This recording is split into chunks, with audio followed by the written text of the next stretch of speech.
Good afternoon, good morning, good evening. Welcome to the Controversial Exchange. Today, Danielle, who's been previously in the shadows, working hard on our show notes, continuously making sure you all can find your references and whatnot, is jumping on as a third co-host. Super excited. Going to meet her, listen to a nerdy philosophical discussion that both her and Dimitri had. I will preface this with this is hopefully a little bit of a facelift for the podcast, and we have a ton of content coming. I believe there's 10 episodes in the hopper. So actually we're going to release more frequently than we used to kind of catch up, and then routinely on Sundays. Last announcement, we're working for anyone that's a behavior analyst out there, board certified behavior analyst, on offering continuing education for people that listen to this and our past episodes. More to that to come in the next couple weeks, but just know not only can you listen to this, learn, engage, have fun, but soon you'll be able to earn some continuing education. All right, for those on YouTube, this is audio only, and I hope you enjoy. No,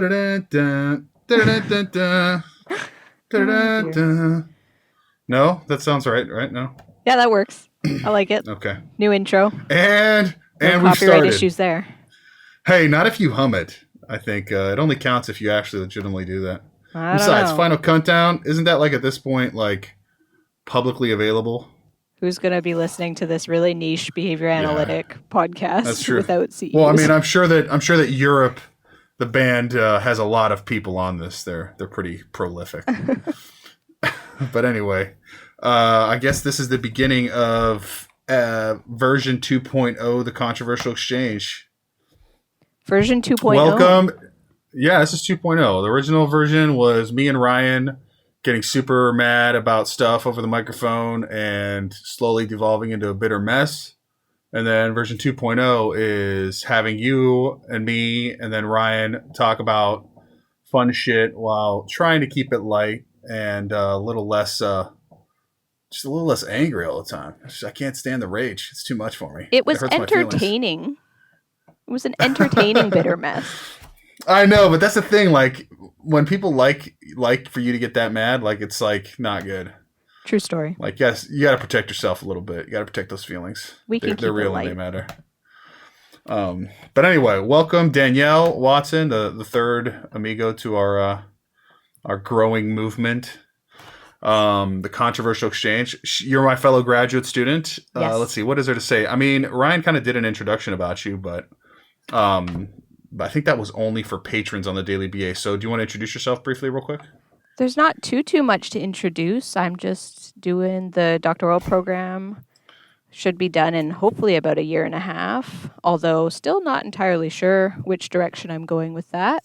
I'm just a little lonely BCBA on Vancouver Island in BC, looking to network and expand out and learn and grow and all that fun stuff. I'm still kind of a new BCBA compared to you guys, but it's definitely been a growing and learning curve to be involved in the podcast and the graduate program and get a lot more information and kind of deeper into the nitty-gritty of the field.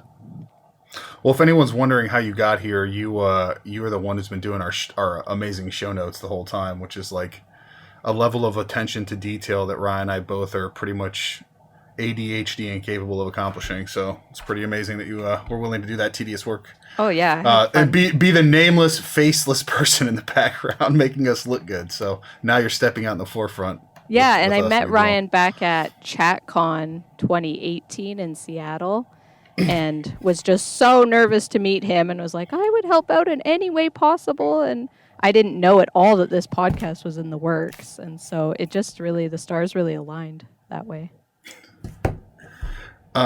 So today we're going to talk about, one of the things that's going to be happening is, I guess we'll just pick apart stuff that you and I are kind of doing at school sometimes just for funsies so that people can get a behind the scenes look at some more in-depth, advanced, random discussions that people have about topics. And recently, well, I guess before we do that, where were you at? You were in Georgia because you just went to a conference, right? Auburn, Washington for WABA.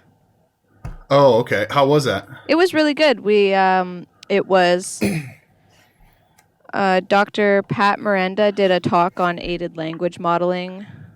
Greg Hanley did a talk on his PFA stuff. And then Dr. Kazemi did a talk on supervision and kind of building rapport with supervisees and then teaching them to build rapport with their clients and their supervisees, and kind of this chain of rapport building that would lead to behavior analysis saving the world. It was pretty energetic and exciting. How does what was her take on rapport building? What was her take on rapport building? Yeah, like what is that like? Like make friends and hold hands and talk about unicorns and. Yeah, some of it was. Let me pull up my notes quick and have a quick little revision here, because it was a lot of information in a very short amount of time. I just feel like I'm skeptical whenever I hear those kind of talks, because usually I feel like, again, this is not to criticize anybody, but just from my personal experience, it seems that I always walk away from those feeling like, man, I really wish that was more rooted in reality and took into consideration the pressure and the horrible limited resources and just grind that we experience in the applied setting, and rather the super idealized version of stuff. Well, and it kind of stemmed and we've talked about this a lot in our program, but around how behavior analysis doesn't always have the most positive reputation around different pieces in our science, and specifically in the developmental disability and autism realm. And so I guess her big take was, if we can train supervisees to build rapport and collaborate with other professionals, then that will help with the dissemination of how this science has grown and become way more ethical and way more socially significant and is applicable to a lot of other areas. But we can't just push our way into these other domains. We need to build relationships and be open to utilizing different methodologies and different points of view, and that can be hard for us because of exactly what you're saying. So do you agree with that? Pardon? Do I agree with it? Yeah. Yeah. I don't know. It's tough. I haven't fully decided which side of the argument I lie in yet. I think it just depends on the situation too. Yeah. Yeah, I think that gets hard. For me, it's like, I'm cool until we get into pseudoscience land. Yeah. And then it's like, how can you possibly just have a conversation with somebody in that situation and take them seriously? I don't know. I think the one piece that I think gets forgotten a lot is the social validity aspect of our field, and specifically if we're talking about treatment with autism and developmental disabilities. Sometimes parents are really gung-ho to try this stuff, and you can do everything in your power to try to change their mind, and it's not going to happen. And so do you remove yourself from that situation, or do you find ways to adapt and collect data on that to show them that this is not working, or find ways to collaborate? I mean, I don't know. It's kind of a cruddy situation. Yeah, that's like a whole episode in and of itself. True. I would love I did an episode recently with someone named Lainey Lawson. She's an educational consultant, BCBA, and a super cool person, super smart. And that was kind of her point of view. Like, just flip it into a behavioral thing. You don't have to argue with them. And as long as it's not dangerous. Yeah, I know, but oh man, this is where I want to be principled. You know, I want to be like Carl Sagan and take a stance for science and be like, no, fuck that shit. Right. Vaccines don't cause autism. But parents, you're wrong. People don't like data. The general public doesn't like data. And if a parent, it's kind of like the least restrictive policies. Like, you do everything in your power to convince them that this is not the right choice. But in the end, it's really their choice. And so then you have to decide, do I continue providing services or do I not? And where's the benefit in the pros and cons in each? Yeah, I get that. I'm with that. That's true. I don't know if you can press those principles into every parent, or if they even care. Some of them. I think what you're saying makes a lot of sense. And I'm not arguing to press it into them. I'm more just saying from a personal point of view, I guess maybe more how firm do you hold steady and just in making sure that your objection is noted valid, I don't know how to put it, strongly? I don't know. Well, and like Hanley says, you need to be able to defend your stance and your decisions and why you've chosen to do whatever it is you've chosen to do. Oh, Greg Hanley. I know. Greg Hanley. So wise. True wisdom. He's too good for the podcast, though. No, he's not. That's all right. And that this just kind of brings back a little bit of my background and like how the funding model in Canada and even the different provinces in Canada is just so different, and that we don't always have the resources available to work on something like that. I mean, Yeah, you're like funny. I don't understand the US system super well, but I know it's different, that there are opportunities to get sometimes more resources than could ever be even fathomed up here. Yeah, your funding model is totally whacked out. Yeah, why don't you, real quick, just to give you the Canadian perspective, because I also think that is a valid, just like a very interesting thing to give the listeners so that they have some more context. Why don't you describe the funding model a little bit? Because I think that the insurance / Medicaid / educational access to funds / like blended funding resources that we have in the States compared to Canada is actually, despite it being a huge pain in the ass, is an embarrassment of riches in comparison. And I think it would provide some good insight to people to not necessarily be as frustrated or bitter with the way our system's set up. So why don't you give us a quick rundown of that real quick? Okay, I am not the expert in this, and so if there are any listeners that want to correct anything or add something from the other provinces, because I'm really only familiar with the British Columbian model, and even then, my experience with it is limited to just kind of autism treatment on the island and not on the mainland or in the other rural areas of BC. But in BC, when you get an autism diagnosis, parents are able to access funding from the provincial government. And if you're a child under the age of 6, parents can access up to $22,000 a year for behavior consultation, behavior intervention, speech therapy, occupational therapy, physical therapy, different services like that.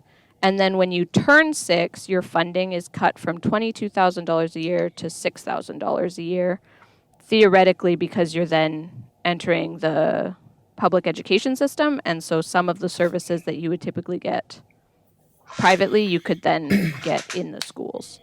And are you allowed in schools up there? Sometimes. Yowza. Some districts hire BCBAs, but it's still pretty new up here. And then some districts are more open to collaboration with outside professionals than others. It's really about parent advocacy and building rapport with the schools. Oh, that sounds pretty much the same as here then, as far as that goes. That's what I've heard, yeah. Okay. So what are we going to talk about today? What are we doing? I think we should talk about this throwdown between William Baum and Jay Moore. Yeah, about radical behaviorism. Let's do it. Because I thought that was a really interesting component in one of our classes recently, and I didn't feel like we really got to dive into it that much in the course. Okay, so for the listener, let's give them some reading material here. We got a book, 2008, Conceptual Foundations of Radical Behaviorism, written by a guy named Jay Moore. It's basically a radical behaviorist philosophy book. And then you have 3 different articles. William Baum, P.S., also wrote a philosophy book. I didn't know this. Published in 2015 that I just picked up. I haven't perused it yet. So his is a more recent book on the same thread of topics. I think he actually covers some more broader things in his. But anyway, and does a little bit more modern conceptions and has some functional contextualism in there. But anyway, and then we're going to be talking about 3 articles. One by William Baum criticizing this book, and then a response by Moore, and then another rejoinder from our boy William Baum. And let's just see where this majestic thing takes us. So where do you want to start? Which one do you want to go? You want to just start with like... Can I just say that when I was reading these, I was imagining like the most cartoony throwdown of like researchers sitting at their desk typing vigorously at each other, almost like it was instant messaging on social media, even though I know it's through a scientific article. But I could just imagine them like typing and angry facing, and it's just very entertaining to read. It's not something you see.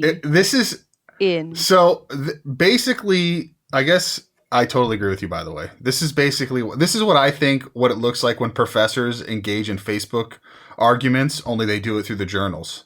Because it's the most it's the most passive aggressive shit I've ever seen in my life. And And see it's if so I can funny. find some quotes because there's some good ones. Well, hold on. Let's lay down the argument. So Okay. Jay Moore wrote this book on philosophy and radical behaviorism. And this book is, in my opinion, really good. It covers every single topic you can imagine, only it covers it specifically from a very Skinnerian, hardcore, radical behaviorist perspective. So it's very like purist. It doesn't bring in functional contextualism. It doesn't bring in like inner behaviorism. Right? It doesn't bring in like other types of nuanced perspectives. It's very much like if Skinner were to be explaining this idea, be it private events, be it cultural contingencies, meta contingencies, macro contingencies, verbal behavior, whatever, challenges in psycholinguistics or other psychology, like it would all be from that point of view. And Baum basically read this book, I guess, and was like, no, bro, unacceptable. You did not bring enough diversity of thought into your description of these things, and if a person were to read them, they could get the false impression that this is what all radical behaviorism is. And he wrote a scathing rejoinder that was, and I do think it was scathing, by the way. Like it was pretty ruthless. The review, yeah, it was. He called it Moore's screed. Yeah. Oh man, it's in the first paragraph. In response to my review of his book, Moore has written a screed. I will call it Moore's screed. Oh man, just like ooh, what? Oh man, and he just what part of incomplete? Oh, so hold on. This sentence is the best. This is why I want to read this, because it's just like so ruthless. His description of the science omits almost all the advances that occurred since 1960 to the present. Research in choice, behavioral economics, adjunctive behavior, and so on. His treatment of radical behaviorism omits almost all of the writings of behaviorists since Skinner. What part of incomplete does Moore fail to grasp? I mean, this is in the Journal of Experiments. This is in J-Ob, dude. Like, I mean, the thing is that I feel like we got shit on the podcast for being so controversial, quote unquote, and saying ruthless things and like being hyper confrontational. But I want to know how that's different than this. Oh my God. Yeah. Well, I think the argument was that like we need to have these conversations about science in order to advance the science, and that's fair. But like there was some entertaining bicker back and forth. My God. That's for sure. So and wonderful. You know what though? Back to the point that Baum was actually making, I don't disagree with him. So Baum, what was the rest of Baum's critique? You want to lay out some of that for people? More specific to like the definitions that Moore was using in relation to what verbal behavior was and how it differed from what Baum interpreted Skinner's definition to be. Like they get into the argument around like animal language and if that could be considered verbal behavior versus human verbal behavior and having one listener versus multiple listeners. I mean, that is just such esoteric shit, though. Like, I mean, what do you think about the straight Skinnerian definition of verbal behavior? Well, I guess it's from Skinner's time. Okay, like, so it is what? Let's say it's anything that any behavior that involves listener and speaker behavior shaped by a larger verbal community. Is that a fair? Yep, I would agree with that. And from that perspective, then, because you yourself can be the speaker and the listener at the same time, then it's aligned with Moore's definition of verbal behavior. And also of private events, too. Because a lot of the controversy has to do with what he did to describe private events. I mean, I guess my thing is that, like, I don't see what the big deal... Like, I feel like when you write... First of all, this book came out in 2008. So, like, most of the people who got a boner about a lot of the verbal behavior stuff, mostly coming from an RFT perspective, and a lot of that writing didn't really get the research, I would say, not writing, but research really didn't get rolling till the mid 2000s. And I mean, if it came out in 2008, it was probably sent in for editing 2 to 3, 4 years before that, So I mean, like, I don't know, like, it seems kind of like intentionally nitpicky and disingenuous to hardcore criticism. And like the book to me seems to be like an introductory advanced Like this is like introductory, but for graduate students. Like it's not supposed to be some hardcore esoteric examination of all these ideas and topics for people. Like that's not the point. Mind you, though, I looked into this after our class to see if there was something more recent or more in depth about radical behaviorism, and I came up short. I could not find a more recent text that was advanced enough for a graduate program on radical behaviorism. Oh, I'll have to look that. Please, listeners, send me some if you know of any. But I wonder if that bomb one is. Because he bombed and wrote one like 3 or 4 years ago. But I think Moore acknowledges that, so he does acknowledge it, but these articles are from 2011, so it's possible. That's true. That's also fair. That's great. So they basically fight back and forth like it's straight up fucking Facebook warfare. Why private events are a mistake. Oh my God. They're just so ruthless with each other. And Baum goes into like, if private events are truly private, then they're never going to be measurable, and really, we still use an introspective type way of examining private events, like self-reports. And if we do that, he's basically saying we're no better than cognitive theorists or psychologists. And also, when you do the introspection method, then that data actually now becomes public. So are we still looking at public verbal behavior, or are we looking at private verbal behavior? And he kind of gets into that a little bit. Ooh. Like once it's out of the mind, it's no longer private. But it's not in the mind. What do you think about that argument? You agree with it? I mean, he's kind of right in that you're looking at two different behaviors, right? Like there's your true private behavior that no one else is observing except for yourself. Right. And then there's your self-reported public verbal behavior on your private behavior, and those are kind of different. Yeah, but he's engaging in a bullshit philosophical argument. This is like a Nietzschean argument. Like if a tree falls in the woods and no one's there to see it, did it actually fall? The answer is fucking yes. And I guess the other piece is like, even though introspection is overly reliable, we don't really have a lot of other options right now.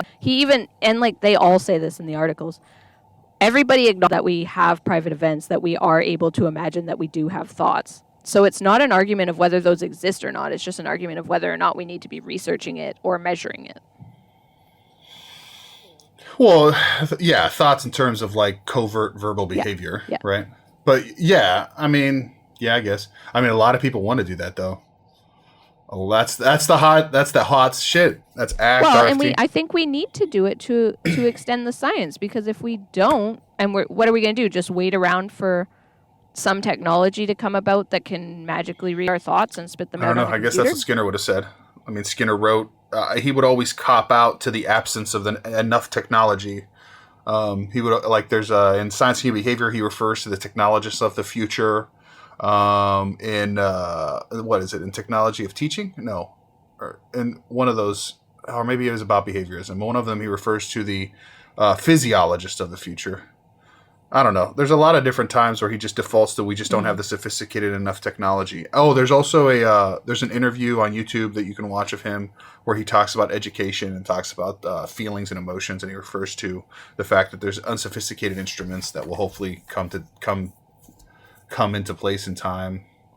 Yeah, I don't know, man. I just feel like the whole argument about private events is, I think it's meaningful only in terms of how you can use it. Like, ultimately, we're pragmatists, right? We should be pragmatists. If it works, if it's useful, if it's a reasonable argument, given if it's the best possible argument available with the best possible evidence available, that should be our default position until the next set of evidence and the next best argument comes about. That's the general accepted definition of pragmatism. So I mean, like, if the best explanation of private events that we have is the engaging of covert listener speaker behavior, where one acts as their own listener and their own speaker, basically mirroring an overt definition of verbal behavior, then that should be acceptable. Now, whether or not you can study it or not, yeah, I mean, that gets into arguments about like whether or not self-reports are reliable, which we know that they're not, etc. But I don't know. I guess, again, like, that makes me think of, again, a pragmatic point of view. And this is not usually the position that I'll take, just because I usually take the devil advocate's position. But it makes me think of, like, if it's working, who gives a shit, right? Because there's so many people who, I mean, I'm one of them. I criticize ACT all the time. And I criticize a lot of the, not quite, the cognitive ish kind of interventions that are out there. But I mean, a lot of people it works for them, right? And so if a placebo works, work. fuck it. There's research, I mean, deductive research and individualized research showing that people have improvements, and whether that's, again, based on self-reporting, but even if it is just self-reports, back to the social validity aspect, if someone believes that they are feeling better, then I feel like they've done their job. Yeah, take the win, take the W. Take the W. Again, I don't think that's enough, though, to construct a philosophical position. Yeah, you should not hang your philosophical hat on that, but in the applied setting, I think that you walk away with that. And I think you just say that, okay, we need to do a lot more experimental research to come up with a better first principle that explains this phenomena, this naturalistic phenomena better and more clearly for the world, so that we can actually call it, a first scientific principle, like what is the gravity? What is the 9.8 meters per second of covert behavior type scenario? You know what I mean? So that's great. Yeah. More, I just found Baum's textbook. He wrote it in 2005 called Understanding Behavior. He wrote another one about culture. He wrote another one about culture, 2015. That's the one I was referring to, which actually has a lot of philosophy in it. Okay. So we should, did you see, we talked about Moore's response, he gave, this is the thing. So for the world out there, so Noam Chomsky wrote this huge critique of verbal behavior, right, forever ago, and it was kind of a big deal, and it was considered widely as it's kind of a big deal. It was kind of a big deal. And considered widely a massive takedown of Skinner, and Skinner never responded, which is not to give it a streets narrative, but on the streets, Skinner kind of got bitched out. Anyway, he should have definitely taken a stance. But Skinner didn't respond, but he kind of made comments about it. He commented on the fact that he didn't respond, which to me is sort of a response in its own. He was like, I didn't respond because I didn't feel the need to respond because this guy clearly didn't understand what I was talking about. Yeah, I mean, that's cool. I mean, I understand pacifism, but I mean, if someone brings a gun and you turn your back and they shoot you in the head, you lost, whether or not you were morally righteous or not. So let's read. So the one comment that he did make here, Moore quotes it because I think Moore was passive. Well, no, actually, he was very aggressively. This is not passive at all. Was talking shit back. And he goes, in his review, Baum argued that my conceptual foundations is incomplete, distorted, and woefully out of date among other milder descriptors. I am reminded of Skinner's comments about Chomsky, and I never heard this. I have never been able to understand. So this is Skinner talking about Chomsky. I have never been able to understand why Chomsky becomes almost pathologically angry when writing about me, but I do not see why I should submit myself to such verbal treatment. If I thought I could learn something which might lead to useful revisions of my position, I would, of course, be willing to take my punishment. But Chomsky simply does not understand what I am talking about, and I see no reason to listen to him, as reported by some guy in 1991 in this Moore paper. So basically his argument is sticks and stones can break my bones, but go fuck yourself. So okay. I mean, that's a great, hilarious thing to say, but I still think that just in defense of behaviorism, he should have done that. And in thinking about... Well, he does that throughout his whole article. Even in the next paragraph, he's like, I really don't think that the journal should have even accepted Baum's review, and it wasn't relevant at all, and it should have been rejected. But at least they're letting me write back and defend myself. But then he doesn't really acknowledge any of the criticism. Dude, so it's very unusual. I usually don't have to look up words, but he said, despite Baum's concerns, the book was not written as Skinner's hagiography. I had to look up that word. It's his bibliography of a saint. It's called a hagiography. So, oh my God, man, But it was very Skinner based and more clearly has a very strong understanding of Skinner and is very fluent in Skinner's material, because throughout this whole reply to Baum, he drops Skinner quotes everywhere. Why do you think this kind of fighting doesn't happen all the time? I feel like very rarely. The reason we're talking about this is because like we've been looking for a lot of rejoinders or looking at like people going talking shit in the journals, and it's super hard to find them, mostly because they're scattered across so many years. Why do you think this doesn't happen all the time? I feel like this is healthy. Like I like this. Because of this, because of what we're doing, because this is probably not the perception that they intended to What give. joy? Well, they probably. I don't even know. Like, I have to admit, I don't really know who William Baum and Jay Moore are outside of these things that I've read. I know that William Baum is very involved in squab and has been in the field for a very long time and has done a lot of research. Same with Jay Moore, but like I don't really know them. I mean, right? None of us do. And so, what if they're actually like good buddies and they can go to the bar together, and this stuff is just to write in the journals just to get citations and man, you think it's kayfabe? Like you think it's kayfabe? This is what. So this is. Let's introduce the concept of kayfabe, shall we? So in wrestling, in fake wrestling, what they like they get the microphones and like they talk shit to each other, and it's just like just a lot of theatrics and nonsense and like provocateuring and stuff. That's a specific technique called kayfabe, where it's intentionally designed to entice and like provoke the other person and the audience into this visceral response of rage with them.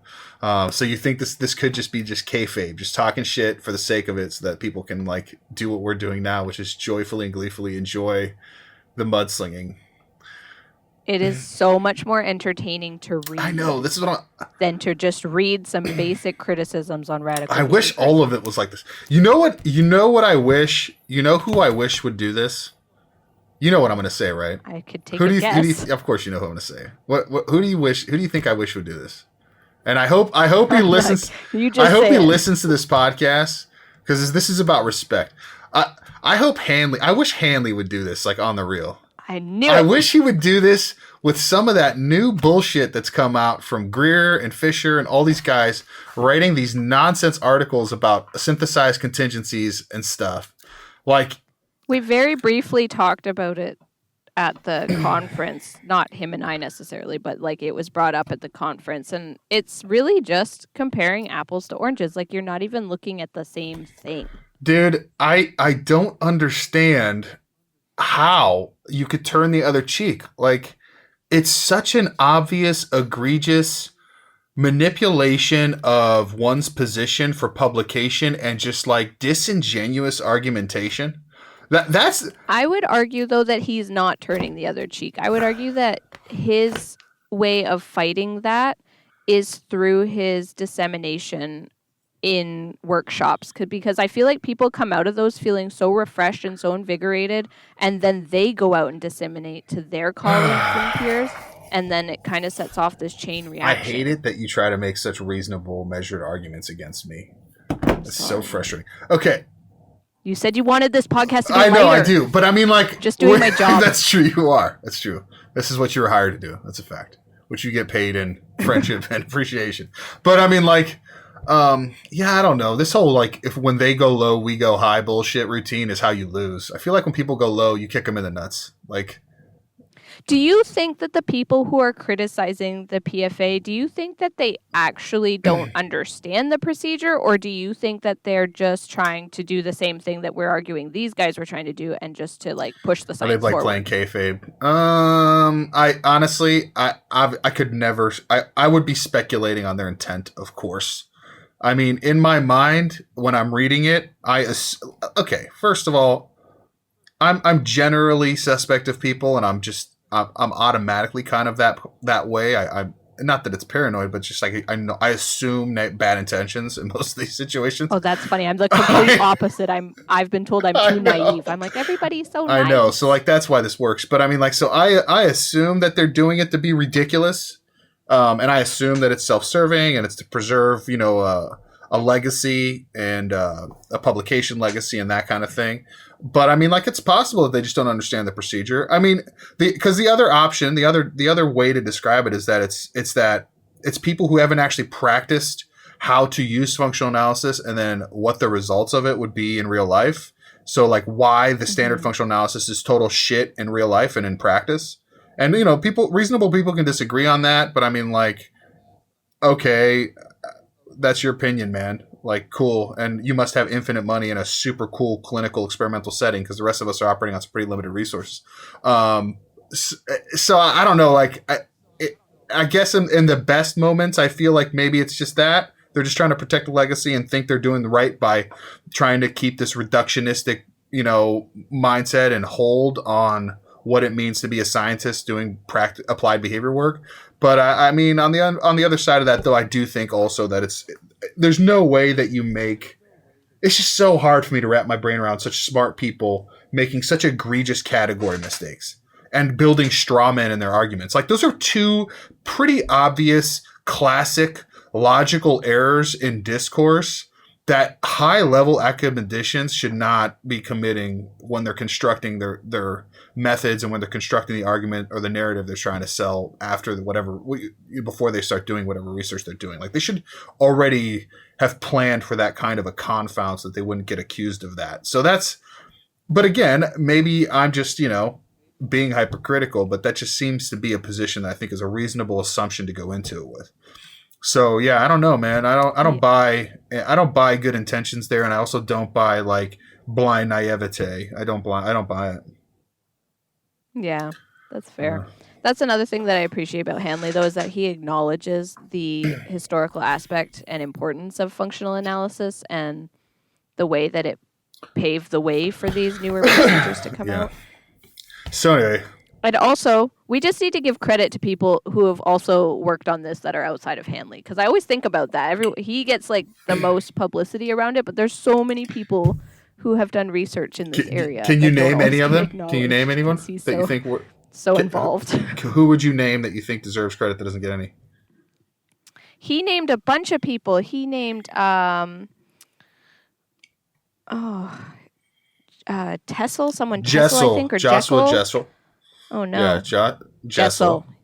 Majid Gamenagami. She's the shit. I would love to meet her. Her FCT work is the shit. Keep going. Keep name dropping. I don't know. That's pretty much the two that I would say are the two that I know. Okay. Those are the two that I've mostly published of the stuff that I read. And Tiger, she's done work with him, I think. That name sounds familiar too. Yeah, yep. That's a critique of. Anyways, I just wanted to acknowledge that there's like a whole group of people that do the research outside of just. Yeah, I know, but he's the face of it. Yeah, he's bad. the face of it. So I mean, unfortunately, when you watch the Justice League, you're watching for Superman. I mean, Batman's cool, but only real hardcore fanboys give a fuck about that. That's back to more though. Oh my god! Wow, we really got off topic there. I don't know. This is so part of his argument back is he like dives deeper into certain concepts. Like he goes into talking about punishment and equivalence and reinforcement, and I don't really understand why. Yeah, I think it's just because he gave such a conventional argument that he did not go into the deep nuance. So he gives all like the critique from the nuanced perspective on all those topics. Because I mean, like every single one of them is that. I really suggest people read the articles. What is radical behaviorism? A review of Jay Moore's conceptual foundations of radical behaviorism. That's JOB 2011, and then Moore's rejoinder is also, I believe, 2011. Yeah, a review of Baum's review. Assistant 2, the regional manager.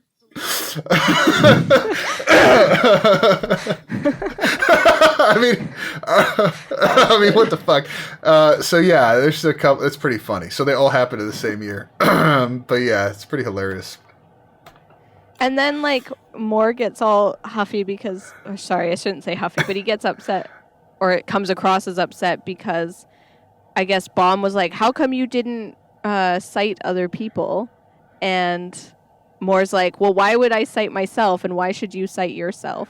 Oh man, that's pretty legit, dude. Self-citation is a problem. It is a. Yeah. What do you have you there was an article published in the last, like, I want to say 6 or 7 months.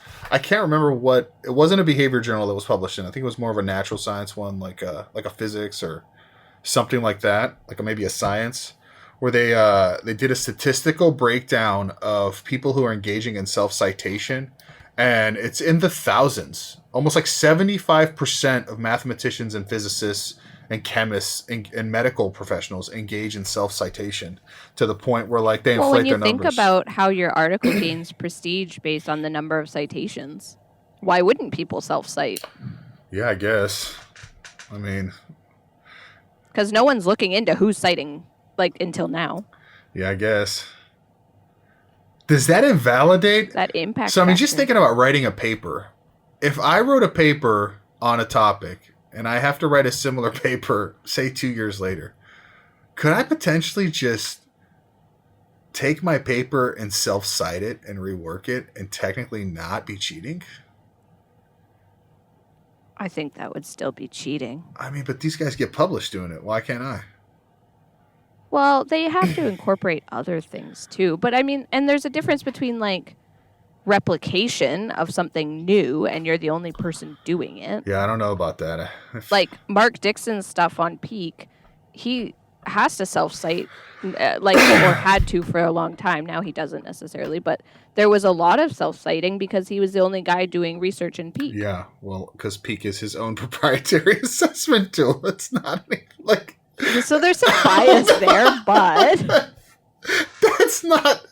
That's not like testing whether or not private events are... having a conversation on private events. That's like trying to prove your own product so you can sell it, dude, and call it evidence-based. That's a totally different thing. I mean, if no one else is going to do it, and devil's advocate, like he worked it. He did group studies and individual studies, and he did different populations. I mean, I'm not saying it's not legit. I'm just, well, I am actually questioning the legitimacy a little bit. But I mean, like, that is what happened with Peak. That is what it is. Yes. I mean, but now there are more people researching it and being able to confirm what he was doing too. Yeah, okay. I guess you needed to get it to pick up steam, right? It's like a little self-promotion didn't hurt nothing. Nobody, as long as it actually matters. And like, a lot of the PFA stuff are Hanley citations.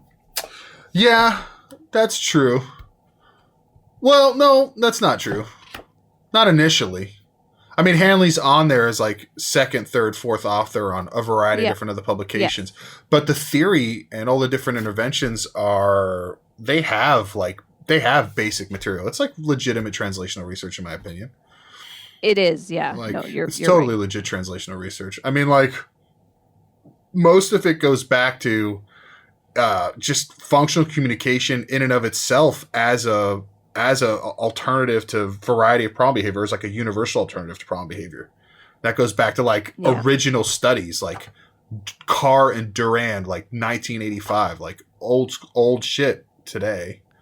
Okay, well, how old school do you want to get in self-citations? Because I'm sure Skinner had to cite himself when he was doing all of his stuff about reinforcement. That's funny because I was thinking about that the other day because I was what was I reading, man? I was going back and looking at this chapter in Science of Human Behavior, and I thought about, you know how like you get smacked around sometimes where you write a whole paragraph and you just put one citation down and you're like, okay, this citation's... I never do that. I was taught by, and I'll give a shout out to Elliot Marchant at Vancouver Island University. He totally taught me. He was like, if you're not an expert, you cite everything that you say that is not your expertise or your opinion. Yeah, I don't know. Okay. Well, I mean, like, the thing is, I came up as a philosopher, so I think of everything through a deductive line of logic. So to me, it's more like logic doesn't belong to anybody. So if you deduce something, you can't necessarily say that it was someone else's thing. But assuming you cite someone else's argument, you would run the argument down and then you would just cite at the end, and that's intended to be for everything. But if you get the nitpicky asshole, whatever, who wants to say this line belonged to this guy, this sentence belonged to this guy, this word in this sentence belonged to this guy, this other word belonged to this guy, so you have 17 citations for a 6-word sentence, even though it's like, well, the is kind of a general word, but okay.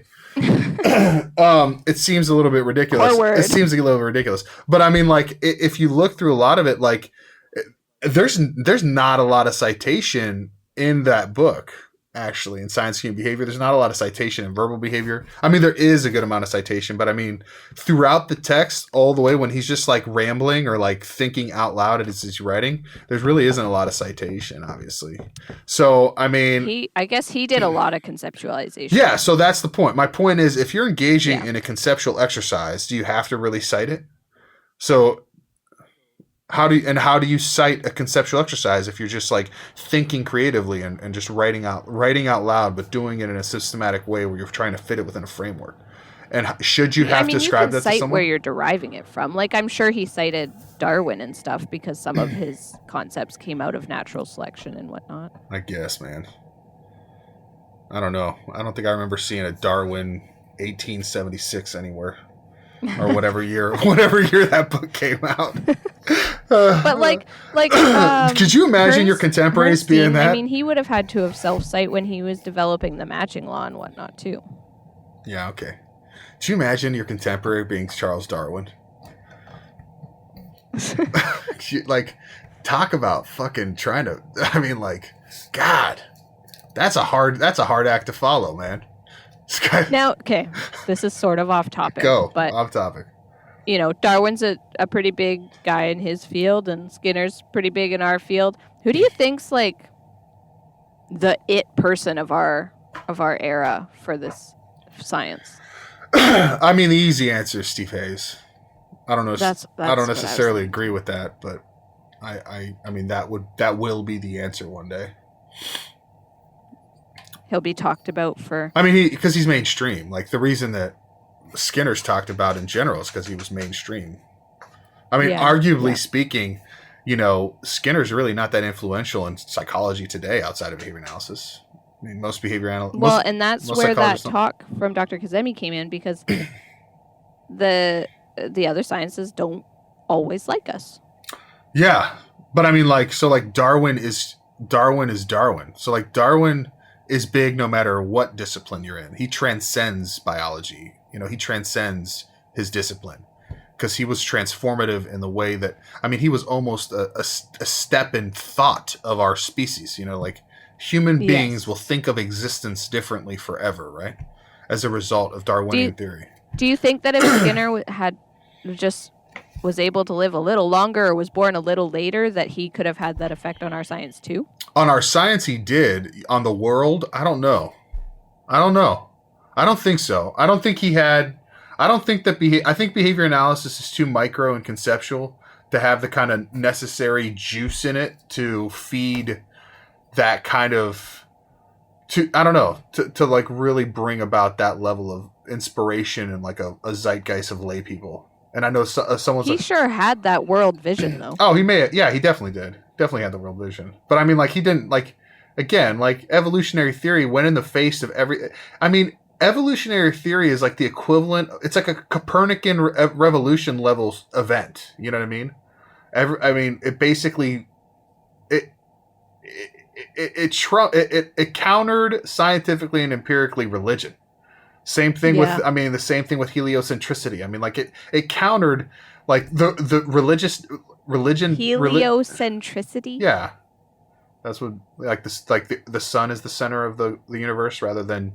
Oh, thank you. Geocentrism. Okay, thank you. I'm one of those flat earthers, don't you know? Oh my God, those fucking flat earthers, man. We'll have to look up to see where their Facebook group is at. It's been a while. I'm scared to look. Oh man, there was who commented on flat earthers recently? I think I saw a thing. Anyway, Eddie Murphy was on TV and they were talking about Kyrie Irving as a flat earther. I don't understand that at all. Oh, and who else was doing that? I don't remember. It doesn't matter. This is fun. So, are you having fun? What do you think? You think this is gonna be a fun thing for you to do? Yes, definitely. I don't know if I'm going to enjoy doing my show notes and listening to myself talk. Oh, well, I mean, show notes are really one of those things that, I don't know, do people like them? That would be a good thing for the listeners to tell us. I'd like to hear more, like, if it's a lot of work. So, I mean, like, if it's a thing that people aren't going to really... But anyway, maybe we can help you. I think it's helpful to have links to the different articles that are talked about. Yeah, and that's a good links to the different people that get talked about. Oh, my God. All right, guys. So, 48 minutes in, and the Flat Earth Society is currently at 205,000 likes on Facebook. I believe the last time we checked, we were at 201,000. That's 4,000 more people since the last time we checked. I can't believe it grows. Dude, how about there's 3 different ones? There's the Flat Earth Society. There's Flat Earth Society Discussion Group, and there's Flat Earth Society, the world famous Flat Earth Society, a place for free thinkers and intellectual exchange of ideas. Oh, you should join. That's their description. The world famous Flat Earth Society, a place for free thinkers and the intellectual exchange of ideas. Oh my God! I wonder if you get a aluminum foil hat for joining sent to you in the mail. That's mean. Oh shit. There's also there's also the Flat Earth Believers. They have 64,000 likes. And I mean, a lot of those people are going to be double likers, so you can't really add these all together. That's true. I guess that's true. Oh my God, dude. We're all going to die. Can we just jump back to the Moore review back. Again? Yes, go back. I just remembered a part that I thought was interesting. Moore considers himself a radical behaviorist. Okay. Moore accuses Baum of being a methodological behaviorist because of the talk on private thoughts and verbal behavior. Fair. But Baum never really states in any of his or in any articles there were some other ones that I read written by him on this subject and verbal behavior. He never really says whether or not he's a radical behaviorist.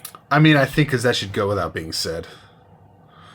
I think that's more of a shots fired scenario where he's like, bro, you're going to criticize the way I talk about private events, and you're going to be dismissive of them and say we shouldn't study them just because we can't observe them. That's pretty methodological of you. You know what I mean? That's. But because he uses his molar argument, I don't know. No, say what you got to say. Say it.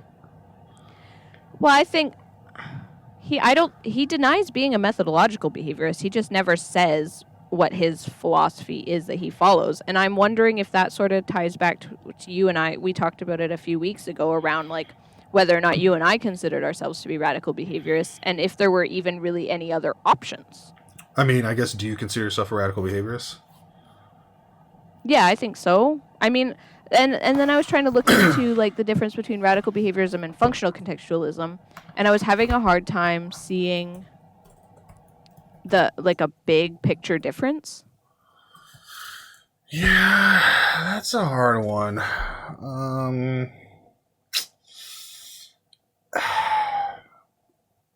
Functional contextualism has a lot more, in my opinion, of a subjectivist line to it than radical behaviorism does, right? Because radical behaviorism is just a declaration of covert and overt behavior being selected by consequences, right? Mm-hmm. And functional contextualism is about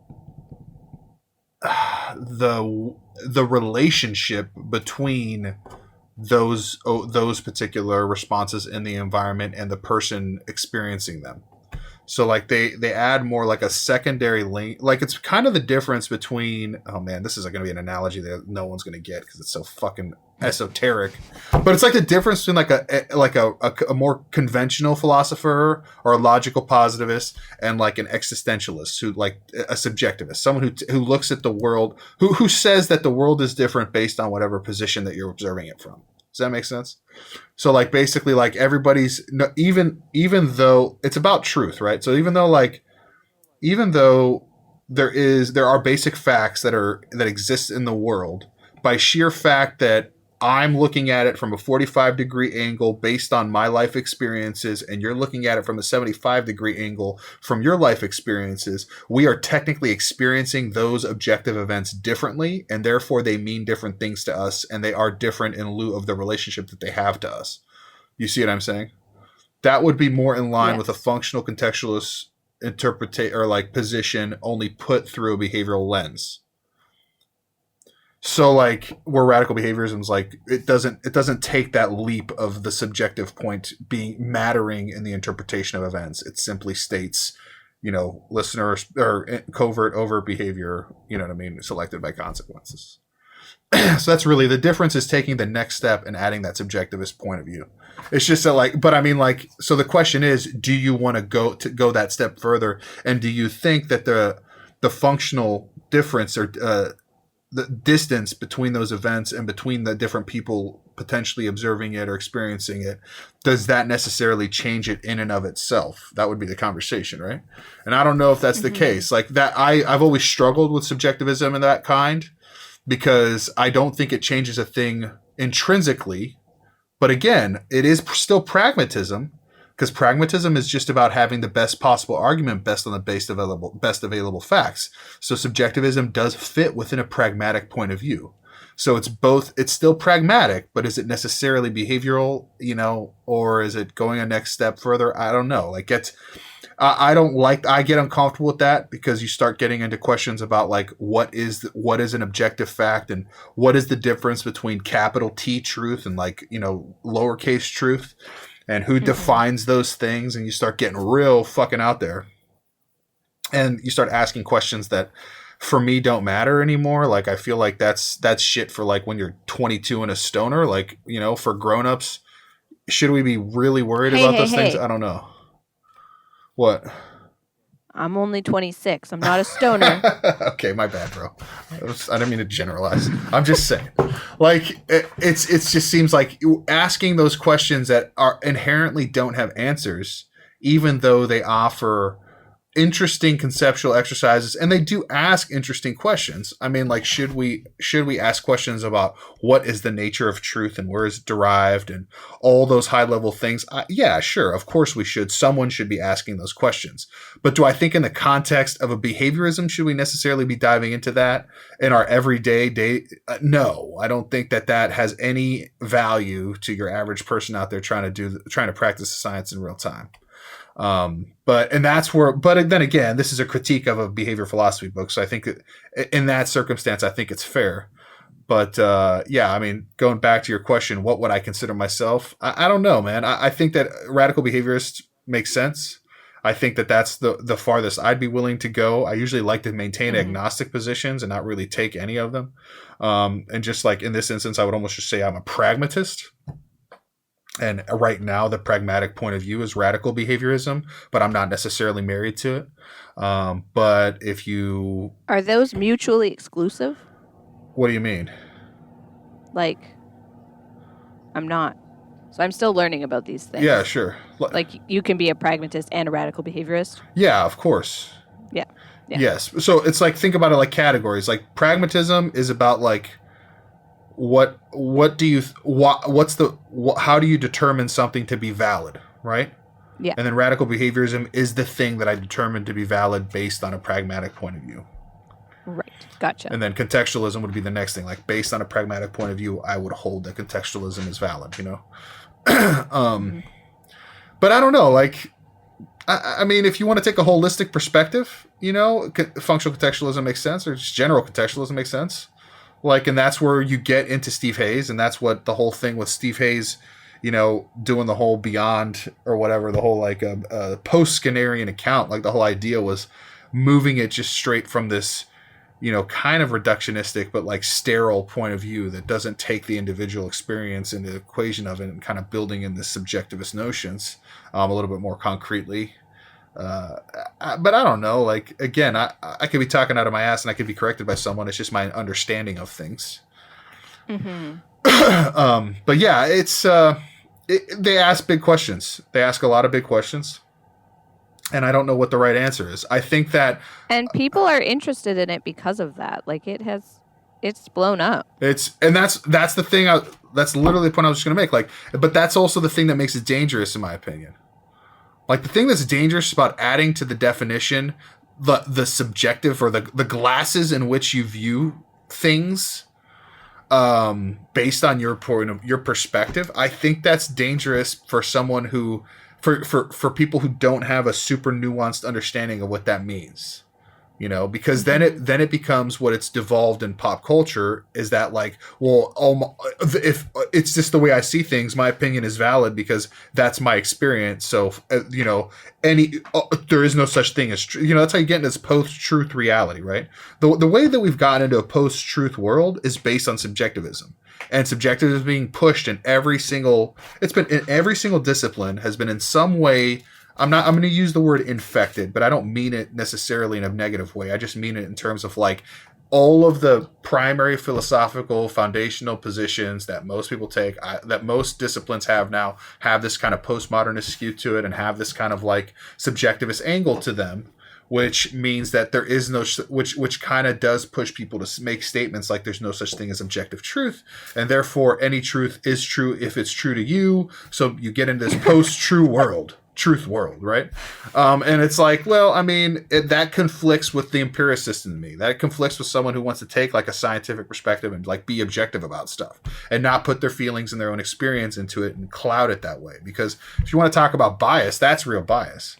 Real bias is thinking that, and talk about egocentrism too, right? Oh my God, how narcissistic is it to say that like just because it's your experience, that is necessarily the objective truth that everyone else should have to, in some way, shape, or form, comply to.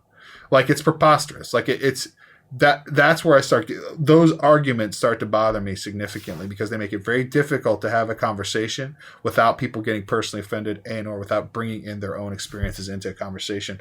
And it becomes, how do you evaluate things that way? How do you fucking measure them? How do you analyze them? How do you critique them? That ties right back to the articles. It was kind of hard to keep up with what they were actually talking about because I was so distracted by the personal attacks, or what appeared to be personal attacks. Yeah, I think that I can laugh at that part and then get back to the argument, but I'm with you on that. But it does take away from the argument for sure. I know, Danielle. That's why we're doing the podcast this way now. Okay, You win. You're right. What do you want from me? I'm just a person. Were you doing my best out here? We have to wrap things up probably pretty quick, but just to tie it back to our coursework, were you surprised by how many people were advocates of something related to functional contextualism like acceptance and commitment therapy or relational frame theory that had never read verbal behavior and had never really understood the foundations of radical behaviorism and kind of the history of that? Did you just say that because you want me to get fucking triggered? Like, what? Is that what this was? Of course. Of course I was blown away by it. Weren't you? Well, I feel like I was sort of in that category because I had never read verbal behavior. I had always intended to, and I never presented myself as someone who knew lots about acceptance and commitment therapy, but I definitely had started researching it without really realizing how much deeper down the rabbit hole I could go. Yeah, I think that goes, I mean, to give a shout out to Ryan in that Schlinger video and why that Schlinger video is so important and why Hank Schlinger, again, I don't actually agree with everything he said, but I think that his points are he's Paul Revere writing down saying the fucking British are coming. Like, I mean, he's sounding an alarm that I think is very serious. And I think it speaks to that, and that like there is a discussion about the soul of what the field believes, right? And the more that we have these philosophical conversations and like where you stand on in certain areas and what lens in which you interpret certain facts, I mean, that is going to shade and color the way that you go out and disseminate and the way that you go out and do research and the way that the story of what is this ontogenic evolutionary or operant learning happens in the world, right? I mean, because like the stakes are so high, right? What is our science, right? Our science is micro evolutionary theory, right? It's the way organisms change within their lifetimes. Okay, it's the answer to the question. Well, I never see evolution. Smurf and burf. You don't see evolution, dumbass, because that level of evolution requires millennia. It's a macro change, okay? The micro evolutionary steps you see are called operant learning, operant behavior. And let me show you how that works. They're both selected by consequences over time. Natural selection is selected by consequences, so is operant behavior. So, like, we're talking about fighting for the soul of micro evolutionary theory. So, and bringing in a subjectivist account of that would definitely significantly alter the way that we would have that conversation and the way that would impact just the narrative of human existence. Already has altered the conversation because that's how cognitive psychology came to be so Exactly. much larger than behavior analysis after Skinner's death. Yo, exactly, bro. So like, I don't know what to tell you there. Like, I think that we need to be able to have that conversation without people getting triggered and pissed off about it, and like challenge that shit because it's dangerous. And it's, again, like, I sound like some crazy conservative theorist. It's dangerous.